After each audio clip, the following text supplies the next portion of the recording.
Do-do-do-do-do. Oh. Welcome to Best Friends Book Club. Yeah. Hi, best friends. I'm Tabby. And I'm Caitlin. And today we are going to be going through some fanfics from the ACOTAR series. Surprise, we're not done with them yet. We were honestly, so we browsed AO3 and we browsed Wattpad to find these fanfics. And we were, I guess, like a little bit surprised how heavily it leans towards Azriel. It's all Azriel. Like you think it's Azriel. Something different, and then surprise, it's an Azriel fanfic. Surprise. And honestly, like I can't say I blame anybody. I do think he is bae, but yeah, it is funny how everything, it kind of starts off being about something else, and then all of a sudden Azriel's found his mate. Azriel. But yeah, like we're just gonna kind of talk about the ones that we found. We're gonna give like a little bit of a like description of what they're about and who they're by, of course, so you can go look them up. So the first one I'm going to talk about today, it is A Court of Mist and Fury from Rhysand's Perspective. So it's on AO3. It's called ACOMAF Rhysand's Perspective, and it's by Utterly Wasted. Love that name. So yeah, it's a cute name. I will just read the summary here. So the author says, if you've not read A Court of Mist and Fury, they strongly suggest you go read it first. But they said they are rewriting the entire book from Rhysand's perspective, using all the original characters, scenes, and dialogue, and adding in new bits and bobs to flesh his story out more. So he's got a couple, or they've got a couple sections that kind of split it into like the different chapters. The one that I'm looking at right now is chapters 1 through 8. But they also added in their own little what they imagine it was like when Rhys got home from under the mountain, which we like, that's not in any of the books. But he kind of like arrives home and immediately finds more, but all he can say is like, she's my mate. So we kind of get like that. Like how he's feeling when he arrives home at Valaris, and it looks very interesting. Okay, so the book that one of the books that I found was called The Fourth Sister. It's by Insane Bookmind on Wattpad. So this is an ongoing story about the fourth mystery Archeron sister. The description is, before she died, Feyre, Nesta, and Elaine's mother had a fourth child. Nobody but the child knows. The child, Adira, was raised by an assassin. She's the most feared assassin known to both human and Fae. Adira lives in a small village near the border of the Fae lands and tries to live a quiet life. But what happens when someone figures out who Adira is? What happens when that one person realizes he is Adira's mate? Yeah, so surprise, her mate's Azriel. Surprise, not surprise. Her mate's Azriel, and Adira seems cool. She's kind of bitter because no one knows about her. Her whole family just forgot about her, I guess. mean, yeah, I would be too. It's kind of cool. There's some Throne of Glass crossovers in there. If you haven't read the Throne of Glass series, you probably won't catch them, but if you have, then you'll know when you stumble across them what they're talking about. My only bone to pick, it's not very smutty. Like pretty much all the ones I found on Wattpad, I feel like were kind of written by younger folks, maybe. But not a whole lot of spice to it, but maybe there will be since it's an ongoing series. What I read so far was pretty good. Interesting concept with there being a forgotten fourth sister that their dad just doesn't know about. Yeah, which that kind of leads me to want to talk about this one that's similar that I found next. So this is on Wattpad as well. It is called Flames of Starlight, and it is by Lydia Martinex. And so this is about the Archeron sisters having a fourth sister as well. However, she was raised with the rest of them. She's Nesta's twin, and her name is Valda Archeron. So it is also ongoing. There's only 5 chapters published that I could find, but it starts off during the first book, and like it completely just writes Valda into the story. So Feyre's taken by Tamlin and everything. Whenever Nesta goes to try to go after Feyre, Valda actually goes with her during that little scene. Cool. So they seem to be pretty close, like Valda and Nesta do. But yeah, that one, I'm interested in more parts of that coming out because I would love to keep reading. Yeah, another cool one that I found was actually about Rhysand's dead sister. Well, she's not dead in this one. Her name's Diana, I guess, and it's also his older sister. So every time I pictured Rhys's sister, I definitely imagined her to be his younger, like baby sister. I don't I know did why. too. I don't know why either. But this is on Wattpad as well. It's from booklove_1999. It's an ongoing story. But it says, what if Rhysand's sister never died? What if she was just held hostage? Diana is finally free of the Spring Court and is going home for the first time in centuries, only to find her home has changed drastically, and there are a few new additions. So the ongoing theory basically in this one is that instead of Tamlin and his father killing Rhys's mom and sister, they actually took them captive and kept them in the Spring Court. And her mom does eventually die, as far as what I've gotten in the story. But the sister does somehow escape, and so she's trying to get back to the Night Court and gets stopped by like the Summer Court at some point in time. And so it's just like, I think it's all after what's happened after the Battle of Highburn. And so I'm assuming it's like while Tamlin's having like his little emotional breakdown, and she escapes because there's no one there guarding anything. Yeah, and that is an interesting like take. The only thing is, like, didn't he sent their heads and like their heads down the river, and and he Rhys kept like their wings. identified their remains, but we never see their wings, which they talk about it in the next book. But I mean, yeah, I mean, we could just pretend like some of that information just, I mean, that's the whole point of fanfic, is that we're supposed to like suspend like our beliefs and reality of what happened in the book. Yeah, that's true. I guess in this one she doesn't die. Diana. Yeah, I really do like that idea. That would be super cool. What a modern name to give her. Yeah, this is Diana. England. This is Rhysand. This is Farrah. This is Diana. There's quite a few, like as I was browsing through some, like quite a few. I wonder if they just are their own like personal names. Oh, have you seen the ones? It was like what is it? It's not like insert your own name, but it's like your name here. Yeah, that cracks me up every time. I don't know why. Yeah, that's originates from fan fiction, so it's fitting. Okay. The next one I'm going to talk about, it makes me blush a little bit. It is smutty. So this is entitled Rhysand's Desire by Sincerely Ghostwriter. And this scene is written, it's just one singular scene.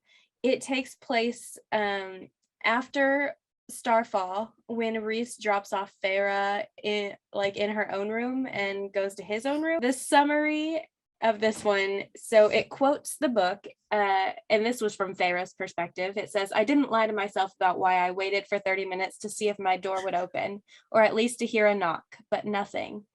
So it says, even worse, like what happens?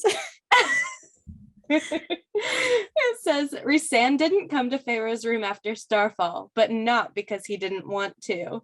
Not that he could stop thinking about her all night. And it is exactly what you're imagining. It is Rhys thinking of Feyre, but not going to be with her, but instead just taking matters into his own hands. Literally. But it's a creative, like, like filling in the gaps from the book. So we love that. Honestly, I don't know. I think some people are like kind of hit or miss with stuff like that. Like, I don't know. I don't mind it. Yeah, like I I like the idea because like the first one I talked about where it was the entire second book from Reese's perspective, that would be a really fitting scene to go in there. Yeah, Like I like highly believe that he was like, God damn. Homeboy is like dying inside.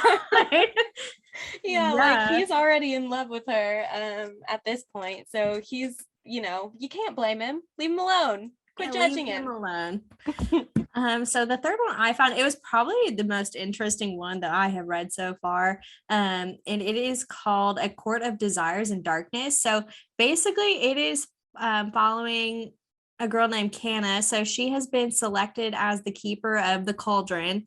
And at all times she can feel its presence and hear its whispers. And so basically the little synopsis is she traverses the fairy realms as a lesser fae, glamored to appear weak with hopes of staying hidden and free from those who wish to use her. She successfully does so until the king of Hybern learns of who she is and wants her power for his own. Set 2 centuries before the events of A Court of Wings and Ruin, he will stop at nothing to get what he wants, control of the human lands once again. So me and my little naive self, I was like, this is going to be a fantastic fanfic about the King of Hybern, like fully knowing that even before like A Court of Wings and Ruin, like he's a piece of shit. Like, Yeah. like, I don't know what I expected. I can change like, him. I can change. Well, I was like, well, you know what? In all the other fanfics, like they're changing shit. Like, why not make the King of Hybern good? Nope, surprise, it's an Azrael fanfic. So the girl is actually a shadow singer. Ooh. Yeah, crazy. That was kind of a plot twist. And I guess like at some point in time, Azrael comes to like visit her. I don't know when he came to the King of Hybern or like the Court of Hybern. But she dreams about him for like centuries. But basically it does give us some background to I haven't finished it yet. I don't know. And they were roommates. But it does kind of cover like what happened. It's after the 500, it's after they have like the giant war with Hybern, but it is 200 years before Court of Wings and Ruin. So like before Amarantha does take over. So you get to see kind of the buildup from Hybern's side of it and then what's happening like while Amarantha is taking control. And then it also follows all the way up to Court of Wings and Ruin whenever, we're not gonna spoil it, but yeah, I like that idea. And I do like you were saying you kind of wish that it had been about the King of Hybern, and I do too, because it would have been interesting if he like makes her his queen. Oh man, so and like I know he's a dick, but like what if he didn't used to be, but what if he's not like rejected him or betrayed him, and then that's what like spent him out of control, like one of my toxic somebody write that is like I like the men who are like dicks but not to like to their significant others, and that's kind of like the situation I was hoping for, even though he is like a freaking not stand-up guy. Like what if he truly loved his wife? No, he didn't. He didn't.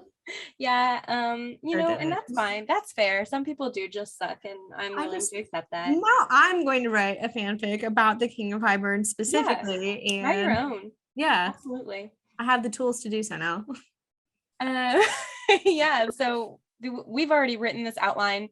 Nobody can steal this from us. This is ours. This is mine. Nobody else write that. I'm writing this fanfic.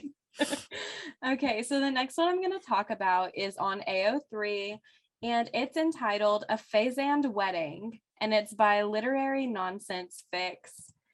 So I think this one's so cute because Reese and Feyre didn't really get their wedding. They kind of had to because of, political affairs being what they were. They had to go genocide. Yeah, because of the literal war. They couldn't have a wedding. And so this is so cute. You guys, you have to go read it. It's a short little thing, but the summary is Feyre and Reese get married, and Feyre has some interesting vows. So go look that up. It's just so sweet, and it'll make you feel really warm and fuzzy inside. I also almost found one, or I did find one that I read about their wedding as well. It's on Wattpad. It was really cute. Yeah, so everyone just in the search bar, Phasand Wedding. It's just the warm and fuzzies. The other one that I found was Akramoff, A Court of Mist and Fury from Reese's Point of View by Crazy Girl Forever on Wattpad. And I mean, it's exactly what it sounds like. It is just everything that happens under the mountain everything that happens in Court of Mist and Fury from Rhysand's point of view. We kind of get into his head, see, what his thoughts and feelings were while Pharaoh is still trapped in this spring court. His antics on trying to get her to fall in love with him organically without him telling her that she's his mate. So just kind of some like inner monologue, inner turmoil with him. It's really fun. I liked it a lot. I wonder what their take on A little spicier than the ones I've been reading. Yeah. I don't know how to Wattpad apparently because I cannot find a single smut fanfic. Yeah, like I don't know. Do I accidentally have like some filters on that are like I was trying my hardest. Isn't visible or something? You guys let us know what we're doing wrong because we're boomers apparently. I did find some smut, don't get me wrong. Yeah, like I thought I would. Maybe it's the ones that I think don't look interesting that are actually the smut ones, and the ones that have like really cool like names or like really cool cover art. It's like they were actually made by like 16-year-olds, and yeah, that could be. It's not for me. It's not for me. So the next one I'm going to tell you guys about, speaking of smut, this one is entitled High Lady, in parentheses, Rhysand, just to let you know she's not cheating on your man. It is by Jenny's Books 96.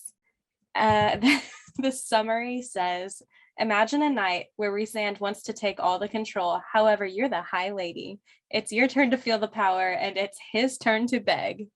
So you can probably imagine what that one's about. Queen? Yeah, it's about our Queen Feyre, like just living her best life with her man.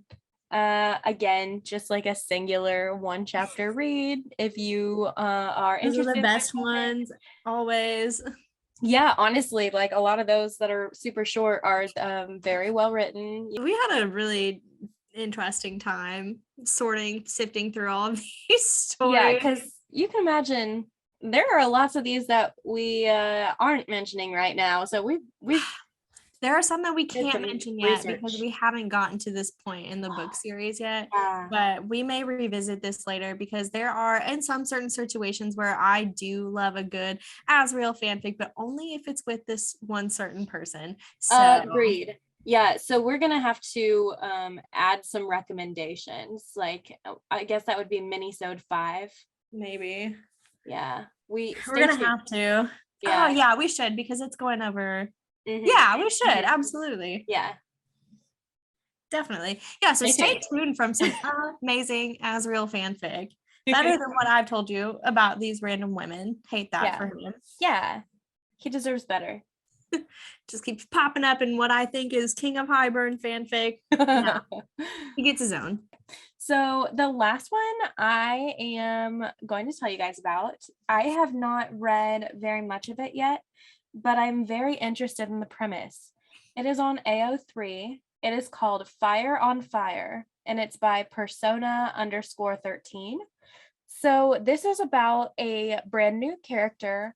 Her name is Vivian Fallon, and she is half High Fae and half Illyrian, like Rhys is. So she's raised in an Illyrian war camp and like hides her true heritage because everyone in the Illyrian war camps, they're all like backwards and like they have antiquated views and they're really prejudiced. A few people know, like her closest friends know. Yeah, how does she hide it? Like, so, I thought they all had like the high fae features. She does. She has the ears, but she just hides it with her hair, I guess. Yeah, sis.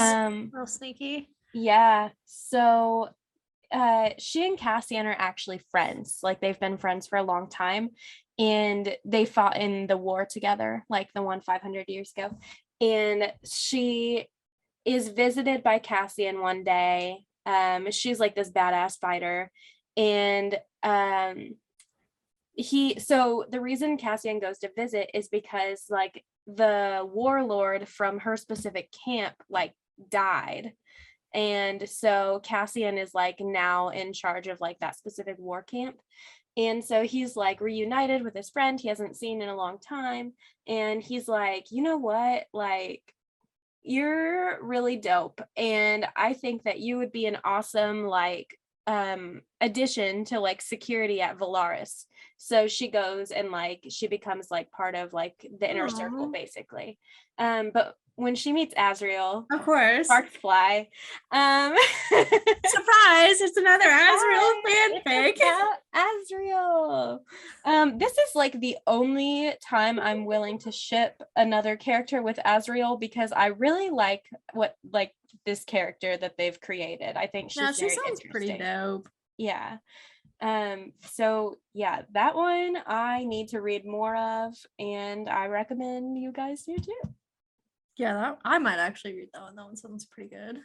Yeah, I mean, if you guys have any fanfics that we just have blatantly disregarded or passed over, please send them to us. Because clearly we don't know how to use these. I don't know how to use Wattpad on a desktop browser. Maybe I have the app. I could probably figure it out. The app might be easier. Yeah. But if you have any, email it to us at thesisterswarden@gmail.com. We would love to read them. And if you have some that are from future books that you have read that you enjoy, send them our way. Yeah, because like we said, we found some that we just couldn't talk about yet because we just haven't gotten there on the podcast, but doesn't mean we don't want to read them though. Yeah. So yes, join us next week, and we are going to be covering the third book in the ACOTAR series, which is A Court of Wings and Ruin. So we are so excited. Things get real like crazy in that book, like crazier than the second book, if you can believe it. Yeah, it is fast moving. I tell you what. Anyway, so we'll see you next week. And as always, let's get lit.